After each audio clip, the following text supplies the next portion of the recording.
Here's something nobody tells you. Learning what sounds bad is just as important as learning what sounds good. My name is Killer Vic. You guys probably know me from my short form content, but I wanted to kind of get into this long form content and kind of learn more about the producer community, learn more about you guys to see what's actually going on out there, right? I kind of feel like I'm stuck in this Instagram short bubble. I love Instagram. I love the short form media. I love the short form content, but there's just so much more out there for me to explore. So I just want to talk about something that separates people who copy from people who actually create. It's not the gear. It's not the talent. It's the experimentation. If you're not experimenting, you're just using techniques that has worked for other people in the past. That's the way I see it. Creativity doesn't come from knowing what's right in the moment. It comes from pushing through what might be wrong. Every sound that you love came from someone experimenting, trying something that didn't make sense at the time. Distortion on drums, reverb on bass, chopping up vocals to rhythm, running clean signals through broken chains. That didn't come from rules. That came from curiosity. We have to be more curious as producers. It's kind of like doing too much on purpose. You got to stop being afraid to do crazy things with your sound. Stop being afraid to do crazy things with your sound. Stack 5 distortions on top of each other, and then add a 6th one. Throw 5 phasers on a sound just to see, which one sounds good. Automate them. Completely destroy the signal. Not because it'll sound good, but because you're learning the boundaries. You're learning what works and what doesn't work. You need to know what is too far and what is just right, and where the magic accidentally lives, right? That sweet spot. The more you experiment, the easier it is to find that sweet spot in the future. You don't find that by playing safe. You're never going to find your sound by playing it safe. You have to experiment, and in the future, it's going to be easier to find that sweet spot with whatever gear you're using or whatever plugins you're using. Here's something nobody tells you. Learning what sounds bad is just as important as learning what sounds good.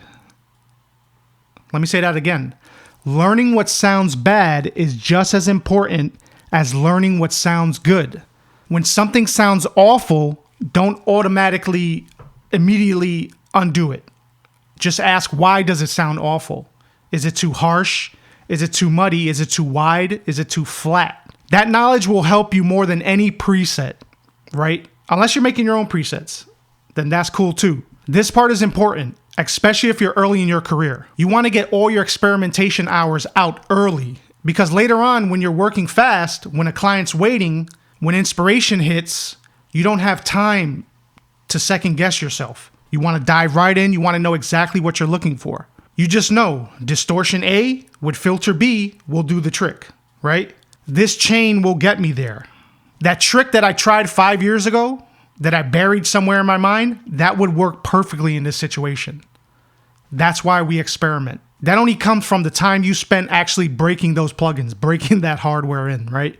And I get it. A lot of people don't experiment with their sound because they're scared. It won't sound professional. It'll be wasted time. It'll mess up the mix. But safe sound doesn't move the culture. Risk does. The more risk you take, the more L's you take early, it just makes you a better producer, a better creator. You can always clean things up later, but you can never invent something that you never tried.